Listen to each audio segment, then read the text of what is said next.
Balmond is now meta. Pastilan. Gusto ko sana gamitin yung Balmond ang kaso na ban nito ng kalaban. So weird. So weird. Kaya naman nag-lock na agad ako dito na main hero ko na Alves. At nag-pick din ng kalaban na Cordirat at halatang pahihirapan ang ating bida kasi tignan ninyo naman early game pa lang talagang binabalagbag ako. At saka tignan ninyo naman tinitignan lang ako ng kakampi ko dito kaya napitas ako dito ng Velir at may sinasabi pa itong Lunex na ito. Aldes ka pa, ang tanga mo talaga.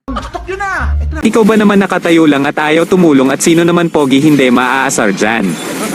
Kaya naman hindi ko na lang ito pinansin at nag-focus na lang ako sa game. Kaya naman pagtapos ko nakuha itong turtle hindi ko na agad pinatagal binigyan ko na agad itong bonus round na zilong. At wait lang guys, gusto ninyo ba ako makalaro or maka 1v1 or makasama sa rank game? Ano pa hinihintay mo, i-visit mo na agad itong FB page natin at nasa bio ko lang ang ML ID ko. Hindi ka din naman malulugi idol kasi namimigay ako ng skin na elite or epic lang kaya ano pa hinihintay mo may idol, mag PM ka na at mag-follow ka na din.